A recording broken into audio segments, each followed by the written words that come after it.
You did what with our home? My voice wavered, staring down at the documents crumpled in my trembling grasp. James, tell me this isn't real. He didn't respond. He simply sank deeper into the couch, his head buried in his hands like a child caught in the act of an unforgivable mistake. Silence loomed between us, thick and suffocating, each tick of the clock growing heavier. I gripped the paper tighter, my vision turning fuzzy as the words swirled around on the page. First National Bank, outstanding balance $250,000. My name is Lisa Harper. I'm 43 years old, a nurse, and the proud mom of two amazing kids, Sarah and Ben, aged 11 and 14. For the most part, I've been the stable one.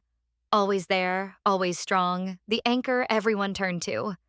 My days started before dawn, managing school drop-offs, marathon hospital shifts, and the endless to-do list that came with raising a family. James and I celebrated 16 years of marriage, and although our journey had its bumps, I genuinely believed that we were in this together. We may not have been perfect, but there was trust. Or so I thought. I handled the day-to-day expenses while James took on the larger financial matters, taxes, and insurance. I never thought to question his decisions, never imagined he'd hide something as devastating as this from me.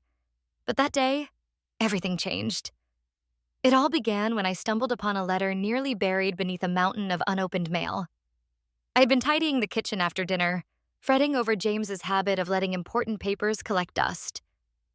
I nearly tossed it away, thinking it was nothing worth my time, but the envelope's logo, First National Bank, stopped me dead in my tracks, and my stomach lurched as I tore it open. The news hit like a blow to the gut. Our home, the sanctuary we had fought so hard to secure, was collateral for a loan I had no idea existed. At first, I thought it was a mistake. James would never do something like this. But as I delved deeper into the details, an overwhelming dread took root in my chest. This was no error. He had done this. And worse, he hadn't told me. When I finally confronted him, a whirlwind of questions erupted. How could he hide something so crucial? How could he jeopardize our family's security? James barely glanced at me as I waved those papers in front of him, demanding an explanation.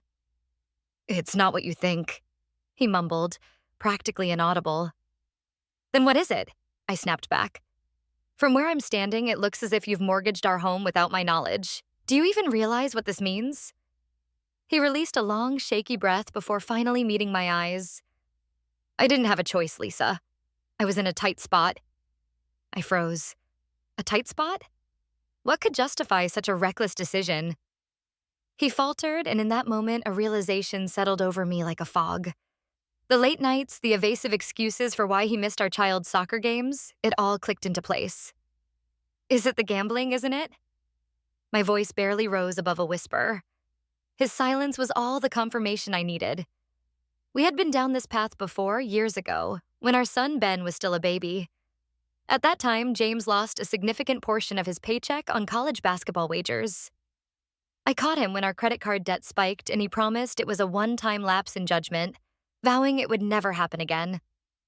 I believed him, because that's what you do when you love someone.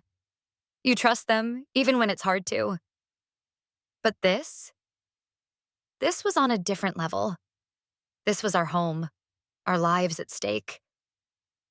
"How much?" I asked, my voice icy. "About $150,000, he admitted, staring at the ground, avoiding my eyes. "I thought I could pay it back before." He trailed off. $150,000? The air felt thick as I tried to comprehend it. My tears welled up, stinging my eyes. Why would you put us at risk like this? What about Sarah and Ben? He reached for me, but I recoiled, shaking my head. "I didn't mean for it to go this far, I swear," he promised, his desperation palpable. But I wasn't convinced this time. That night, I lay awake long after he fell asleep on the couch. My mind raced with thoughts of anger, fear, and betrayal as I imagined our children and how I would shield them from the mess he had created while I figured out how to salvage our lives.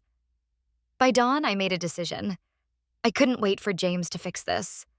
I had to take control for myself and our kids. The days following the mortgage discovery felt hazy, as if I were trudging through fog. James and I barely spoke, our exchanges reduced to clipped remarks about the children and whose turn it was to handle chores. Each time I looked at him, emotions swelled. Anger, betrayal, frustration. How could someone I trusted gamble away our future? The kids, thankfully, seemed oblivious at first. Ben was too busy with school projects, and Sarah was excited about her soccer tournament. But I knew it was only a matter of time before they sensed something was off. James had always been the fun dad, playing late-night video games or letting Sarah paint his toenails during their spa nights.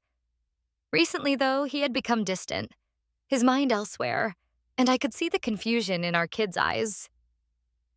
One evening, after putting them to bed, I finally broke the silence. "We can't keep doing this, James," I stated firmly. "The mortgage, the debts, the gambling, it's too much. You need help." He sighed, rubbing his face in defeat. "I told you, I'm handling it." "No," I shot back, slamming a dish towel on the counter. "You've been handling it for months, and look where that got us. If you were really managing things, we wouldn't be on the brink of losing our home." His face contorted with frustration. "What do you want me to do? Quit my job? Sell my car? I'm doing the best I can." "Your best isn't good enough," I replied, my voice trembling. "Do you understand what you've put at risk? It's not just you. It's me. It's our kids. Do you care at all?" That question struck a nerve. He stood there, jaw clenched, fists balled at his sides. But instead of answering, he turned and walked away, leaving me to grapple with the mess of emotions swirling inside me. The next day, I reached out to my friend, Linda. Without hesitating, she offered to come over. "I've got your back," she said, her voice strong. Linda's apartment was the complete opposite of my chaotic home. Neat, minimalistic, and radiating peace. She handed me a cup of steaming tea as I sank into her couch, feeling the weight of the past week bearing down on me. "Okay, tell me everything," she urged, her expression serious. I poured out everything: the mortgage, the gambling, the arguments. By the time I finished, my tea had gone stone cold, and Linda's face reflected disbelief and fury. "That absolute fool," she murmured, shaking her head. "Lisa, you can't let him pull you down with him. You have to protect yourself and the kids." "How?" I asked, my voice cracking. "I don't even know where to begin. I feel like I'm drowning here." She leaned in closer, her voice softening. "First things first, you need a lawyer, someone who can guide you through this mess. I know a great one, Rebecca Williams. She's incredible. I'll get you her number." Meeting Rebecca felt like finding a lifeline. Her office had a warm and inviting ambiance, with framed accolades adorning the walls and a gentle scent of vanilla wafting through the air. She listened intently as I recounted everything: the mortgage, the debts, James's gambling. "You're not the first person to navigate through this, and you won't be the last," she assured me. "The good news is that we'll find a way to protect you and the kids." "What do you mean?" I asked, gripping my bag tightly, desperate for hope. "For starters," she explained, "we can separate your finances from James's. That means setting up your own bank account, redirecting your paychecks, and putting together a budget that doesn't rely on his income. We'll also investigate the mortgage to see if there's any way to renegotiate its terms or delay foreclosure." Her words felt practical and comforting. It was just the reassurance I needed. For the first time in days, a flicker of hope ignited within me. I left her office with a plan, eager to take back control of my life. Back home, I dove into action. I opened a new bank account, ensuring that my paycheck wouldn't be at James's mercy anymore. I sifted through our bills, marking the ones I could manage solo and setting up payment plans for the others. It wasn't a perfect solution, but it was a start. Meanwhile, the tension between James and me escalated. He continually insisted he could fix everything, that I was overreacting, but I wasn't buying it. I had spent years being the reliable one, the peacemaker, the one smoothing over his mistakes, but not this time. One night, after another intense argument, he looked at me, frustration etched across his face. "You're really going to go through with this, aren't you? You're cutting me out." I'm not cutting you out, James, I replied, keeping my voice steady but firm. I'm protecting myself and our children. I can't rely on you anymore. Underneath my resolve, moments of doubt crept in. I'd catch myself flipping through old family pictures, remembering when things were good, and wonder if I was making a grave mistake. What if he could really fix things? What if this was just a rough patch? Then I'd think of the mortgage, the debts, and the uncomfortable look on Sarah's face when she asked what was troubling her dad. I wasn't just doing this for myself. I was doing it for them, for our future. The breaking point arrived on a stormy Tuesday afternoon while I was seated in Rebecca's office, poring over the mortgage documents for what felt like the 100th time. My phone buzzed, pulling me from my concentration. It was a text from James. "We need to talk. I can fix this, but you need to stop whatever you're doing with the lawyer. You're making things worse." The anger surged within me as I stared at the screen, my chest tightening. He was the one who gambled away our future and now wanted to pin the blame on me for cleaning up his mess. My hands trembled as I placed my phone face down on Rebecca's desk. "He's trying to manipulate you," she said calmly, her keen eyes fixed on me. "Don't let him. We're close to resolving this." Resolving echoed in my mind. Rebecca had uncovered that James had taken out 2 additional loans against our house without my consent. Each loan had higher interest rates than the last, accumulating to a staggering total of over $300,000. The enormity of it made me feel sick, but Rebecca assured me there were paths forward. "You have 2 options," she explained during our last meeting. "You can attempt to save the house by restructuring the loans, but that will require James's cooperation, and given his history, that's a gamble. Or you can fight for sole financial control, which may involve selling the house and starting anew." The thought of selling our home, our kids' home, was almost unbearable. But remaining tied to James's chaos felt infinitely worse. A week later, we found ourselves in a small, sterile room at the mediator's office. The air felt charged with unuttered accusations and barely contained fury. Rebecca sat by my side, a calm and formidable presence, while James brought along his lawyer, a slick-looking man who exuded insincerity. "This doesn't have to get ugly, Lisa," James said, leaning forward. "We can work this out if you just stop trying to tear everything apart." "Tear everything apart?" I echoed incredulously. "You're the one who put us here, James. You lied, gambled away our money, and mortgaged our house without my knowledge. And now you want me to pretend none of it happened?" "I made a mistake," he responded defensively. "But I can fix it if we just—" "No, you can't fix this. Not this time," I insisted, the firmness of my voice surprising even me. "I've spent too much of my life cleaning up after your mess, and I'm done." James's lawyer cleared his throat as he shuffled through his papers. "If I may, we believe Mr. Bennett has the right to remain on the mortgage and that his financial contributions are significant." Rebecca interjected sharply. "Let's be clear. Mr. Bennett's financial decisions are what brought us here.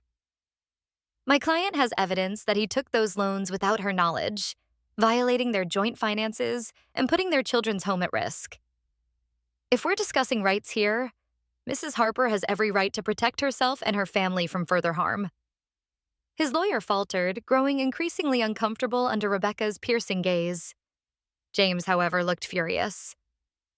"This is absurd," he muttered, glaring at me. I took a deep breath, forcing myself to meet his gaze unwaveringly. "What's absurd, James, is what you've done to this family. You've endangered our future and refused to take responsibility. But I'm not letting you drag me down with you any longer. I'm taking control of my life and our children's lives, whether you like it or not." The mediator attempted to ease the mounting tension in the room, steering the conversation back toward practical solutions. It all came down to one final decision. James wanted to keep the house, claiming it was crucial for the kids, but I knew better. He saw it as a symbol of control, an anchor that kept him tethered to the chaos he'd created. Letting him keep it would mean remaining ensnared in his debts and uncertainty. "I'm willing to sell the house," I finally stated, my voice steady despite the lump in my throat. "It's the only way to move forward." James's face twisted in shock and anger. You're seriously going to sell the house, the kids' home, after everything? Yes, I replied simply. What matters more than the house is our children's future. I won't let you put that at risk anymore. The remainder of the session faded into a blur of paperwork and legal jargon. By the time we left, I felt as if I had just run a marathon. But as I stepped outside the building, the burden pressing down on my chest for weeks finally began to lift. For the first time in years, I wasn't cleaning up after James's mistakes. I was taking charge of a future that didn't rely on him. The victory, while not glamorous, was mine. I had secured sole financial control, negotiated the sale of the house to settle the debts, and even set up a trust for the kids with any leftover proceeds. It wasn't the culmination I had once hoped for, but it was a fresh start, and for that, I was immensely grateful. The first night in our new apartment was bittersweet. The kids were tucked into their bedrooms, which were smaller than what they were used to, but felt cozy nonetheless. Boxes lay strewn around the living room, making the space feel more temporary than permanent. I sat on the couch, sipping tea and gazing out the window at the city lights. It wasn't home yet, but it was a new beginning. There was relief in knowing the burdensome house and the debts associated with it were behind me. Still, exhaustion lingered. Weeks of legal battles, intense conversations, and painful decisions had taken their toll. My chest felt lighter, but my heart still ached from losing the home where we had built so many memories together. I kept reminding myself that walls and a roof didn't define a family. What mattered was the love and stability I could provide for Sarah and Ben. The following morning, James called. His name lighting up my phone felt like a haunting reminder of a difficult past I couldn't escape. A part of me wanted to ignore it, but I knew better than to pretend it didn't exist. Lisa, he began, his tone unusually soft. I wanted to check in. How are you and the kids doing? We're fine, I replied, keeping my tone neutral. The silence stretched out awkwardly before him, finally responding. I know I messed up, he said, brokenness creeping into his voice. I've been thinking a lot about everything, and I want to make it right. I want us to try again. His words hit me like a punch in the gut. For a fleeting moment, I felt the old habits pulling at me. The instinct to mend things, to smooth out the cracks and make everything okay. But then I remembered the mortgage, the deceit, the chaos he brought into our lives. I thought of the tears I shed and the strength it took to move forward. I can't do that, James, I said, my voice steady. Not this time. Please, I can change, he pleaded, desperation evident in his tone. Then change, I responded simply. But I'm not waiting for you anymore. I ended the call, my hand trembling slightly as I set the phone down. It wasn't easy, yet it was essential. James's words no longer held the power they once did. I was no longer his fixer. I was my own person now. That evening, as I tucked in Sarah and Ben, a wave of gratitude washed over me. The apartment wasn't perfect, but it belonged to us. Sarah had taped a colorful drawing of a rainbow to her wall, while Ben excitedly organized his books on the new shelf. They were adjusting little by little, and so was I. Sitting on the couch later, I reflected on everything we had endured. The fear, the anger, the uncertainty. At times, it had all felt overwhelming, yet I made it through. I fought for my children, for my future, and for myself. And I won. I was no longer the person who found the mortgage papers in the kitchen, rattled and unsure of my next move. This version of me was stronger, more confident, and unafraid to stand up for what I deserved. It hadn't been an easy journey, but every step was worth it. Closing my eyes, the weight of the day gradually faded away. A sense of peace settled in, a feeling I hadn't known in years. This wasn't just another chapter, it was an entirely new book, and I couldn't wait to see where it would lead. A few months later, life looked drastically different and better. The tumult James had created no longer dictated my days. Our apartment blossomed into a home filled with laughter and new memories.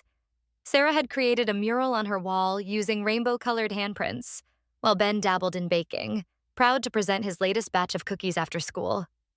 We were still adjusting to our new normal, but a lightness filled our lives, something that hadn't been there before. At work, I felt my career thriving. I had signed up for an extra certification program and joined a committee focused on nurse advocacy. For years, I had shied away from leadership roles, content to remain in the shadows. But something within me had shifted. I found myself speaking up more, sharing ideas, and championing changes that would positively impact others. My manager even hinted at a promotion, a possibility I would have dismissed as unattainable a year ago. Now, it felt like the next natural step in my journey. The most significant change, however, was in how I viewed myself. For years, I had measured my worth by what I could do for others, how I could fix their problems and keep everything intact when things fell apart. James's betrayal had forced me to confront the truth. I couldn't always be the fixer. Sometimes the most crucial thing I could do was to protect myself and my children, even if it meant letting go of the things I had long held onto so tightly. I was no longer fearful of setting boundaries or saying no. When James called again, asking to visit the kids, I told him I needed clear agreements in place first. "I'm happy to work with you," I explained, "but only if it's consistent and healthy for the kids." The old Lisa might have hesitated, but this new version understood her worth. His response was a begrudging, "Fine," which I sensed annoyed him. But he didn't push back, and that small victory felt empowering. One Saturday morning, Linda brought coffee and muffins, her way of celebrating the new chapter of my life.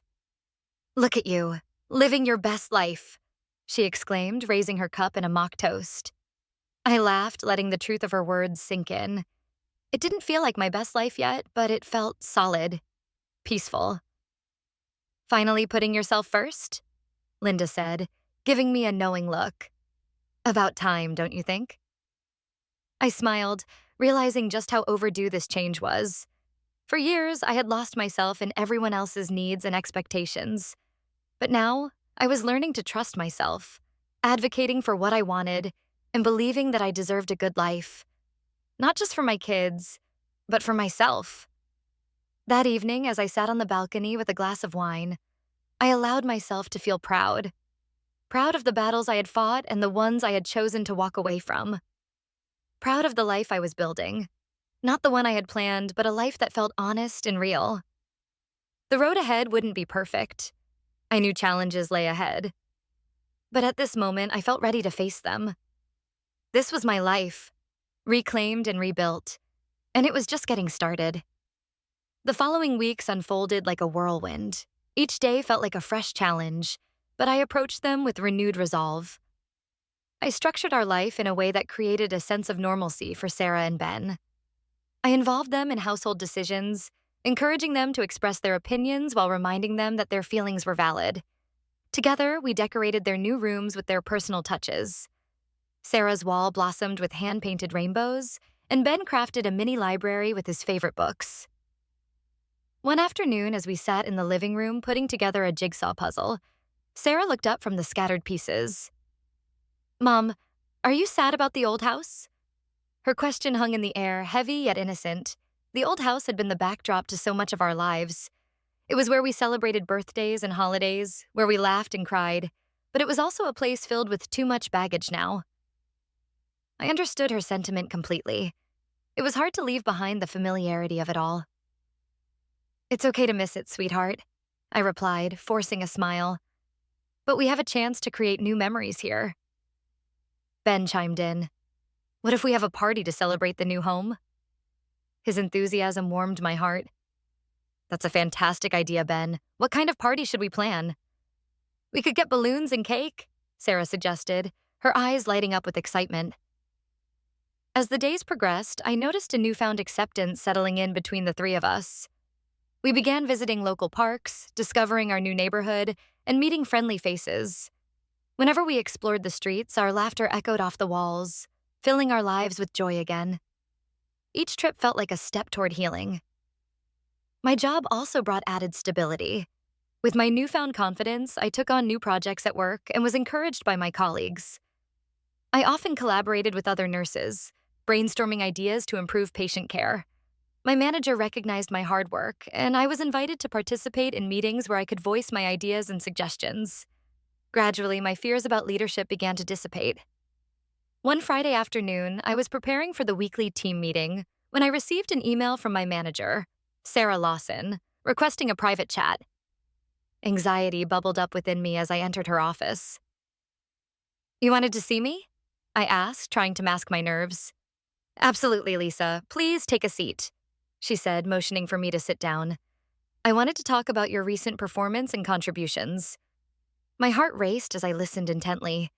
You've been an invaluable asset to our team. I've seen tremendous growth in you, and I can't help but notice your leadership potential. I propose that we discuss promoting you to a supervisory role. The words hung in the air, soaking in like a gentle rain. I was speechless. A promotion? I hadn't considered it before. I had spent years avoiding the spotlight, fearful of failure. Yet this could be an opportunity, a new chapter in my professional life. Thank you, Sarah. I really appreciate your trust in me, I said, my voice barely above a whisper. I'll need some time to think about it. Of course, take your time. Just know that you have my support no matter what you decide, she replied with a smile. I left her office, heart racing, contemplating. Could I really step into a leadership position? The thought was daunting and exhilarating. I walked back to my desk, my mind buzzing with possibilities. After work, I decided to take a long walk to clear my head. As I strolled along the tree-lined streets of my neighborhood, I absorbed the sights and sounds around me. The gentle rustling of leaves, kids playing in their yards, and laughter spilling from a nearby cafe painted a beautiful tapestry of life. I felt a sense of peace enveloping me. The next day, as we began preparing for Ben's proposed party, I shared my promotion news with Sarah and Ben. Their eyes lit up with joy. That's amazing, Mom, Sarah exclaimed, flinging her arms around me. What kind of party do we need to throw to celebrate? Ben inquired eagerly. I think we should have a small gathering with our friends, some fun games, and lots of cake, I suggested, feeling a wave of energy wash over me. Over the next few days, we transformed our apartment into a festive haven. We blew up balloons, decorated the rooms with streamers, and baked a delicious chocolate cake, complete with sprinkles and frosting. The excitement in the air was contagious, and I found my worries about the future slowly ebbing away. When the day of the party arrived, our home buzzed with energy. Friends from the neighborhood arrived with smiling faces and tasty treats. I watched as Sarah and Ben introduced their friends to each other, laughter filling every corner of the apartment. As I mingled with the parents, I noticed many of them were facing challenges of their own. Hearing their stories reinforced the idea that everyone carries burdens, hidden beneath layers of smiles. It was liberating to know I wasn't alone in this. Just as the party reached its peak, I was approached by Linda, who had offered me her unwavering support through it all. You've done an incredible job, Lisa. Your strength shines through. It's inspiring, she said sincerely. Thank you. I've learned to embrace my journey and grow from it, I admitted. As evening approached and the sun began to dip below the horizon, I gathered everyone for cake. I watched as Sarah led the crowd, singing the happy birthday song, reminding me how important it was to cherish life's precious moments, no matter how small. After the candles were blown out and laughter echoed around us, I felt a sudden rush of gratitude. I had managed to reclaim my life, build a future for my family, and find my voice among the chaos. The next week brought another meeting with Rebecca.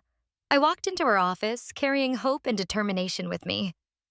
Lisa, it's great to see you again, she greeted me warmly, motioning for me to sit. Thank you, Rebecca. I wanted to catch up on the next steps regarding the mortgage settlement, I began, feeling the gravity of the situation shift in my favor. Over the course of our conversation, we outlined a plan. With the sale of the house on the horizon and the debts getting settled, I felt a renewed sense of control over my life. The lingering shadows of uncertainty faded away as I began to embrace the new path ahead. Leaving her office, I felt buoyed. I was building a life based on strength and clarity, a life that no longer revolved around James's chaos. As I stepped into the sunlight, I realized that I was the architect of my own story. No longer defined by my past, I had transformed my life into something beautiful, a mosaic of resilience and love, filled with hope for the future that awaited me and my children. This was only the beginning of an exhilarating journey, one where I could finally choose the direction of my life. The road ahead would not be without its twists and turns, but I was ready to embrace whatever may come, hand in hand with Sarah and Ben. As the weeks rolled on, Sarah and Ben continued to adjust to our new apartment. Their laughter filled the space, and I found myself marveling at the resilience of children. Each day, they explored new corners of our neighborhood, making friends and creating their own little adventures. It warmed my heart to witness them thriving despite all the upheaval. One day, while preparing dinner, Ben walked into the kitchen holding a crumpled piece of paper. "Mom, I made a list of things we should do this summer," he announced excitedly. He unfolded the paper, revealing a colorful list of activities. "We can go to the amusement park, have a picnic by the lake, and visit the science museum."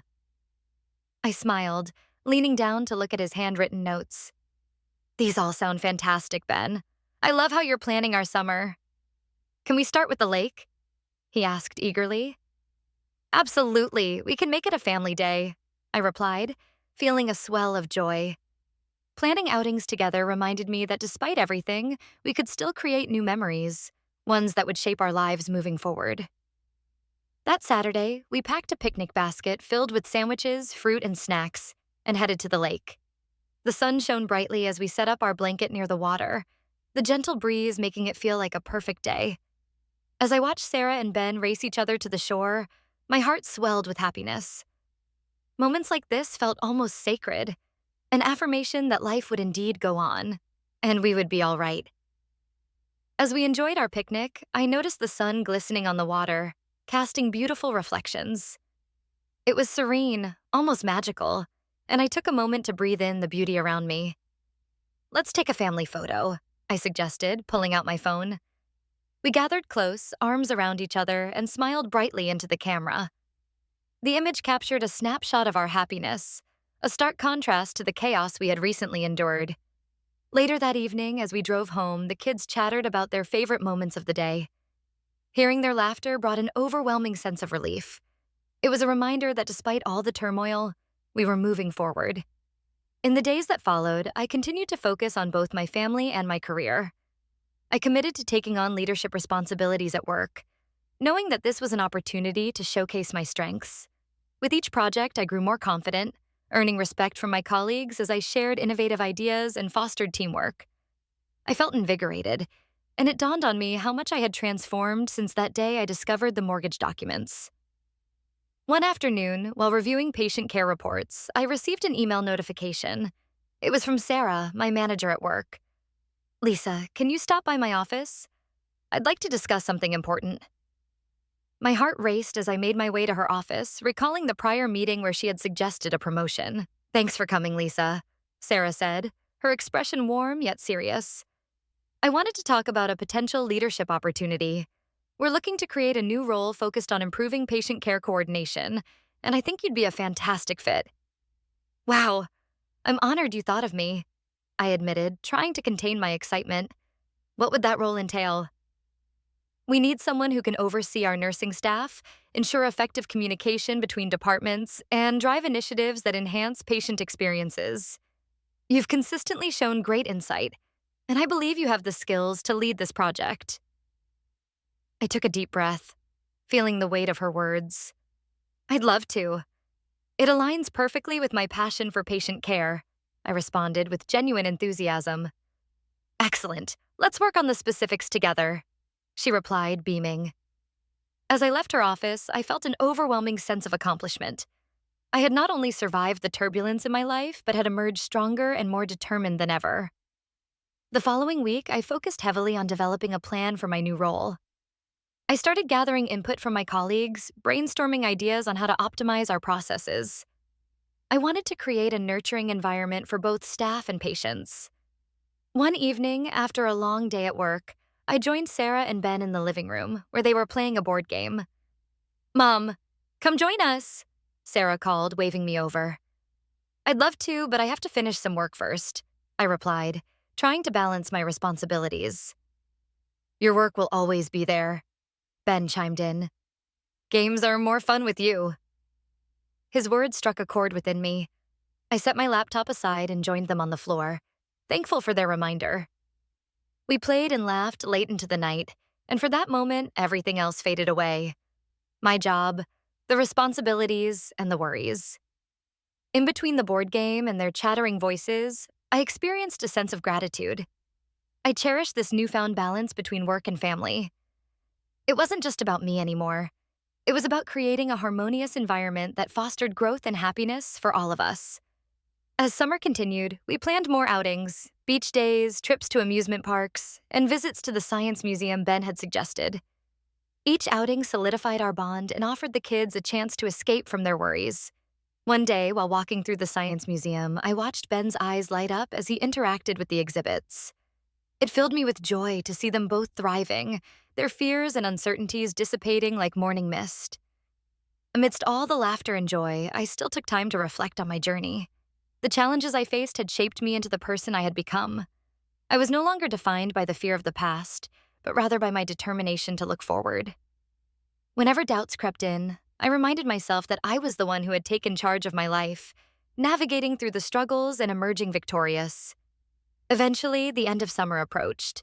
As I prepared for the new school year, I felt a mix of emotions. I realized that this would also mark a transition for me, both professionally and personally. With my new role at the hospital and the solid foundation I had built for my family, I knew we could face whatever came next, together. The kids would start school soon, and I hoped to teach them the resilience and strength I had finally embraced.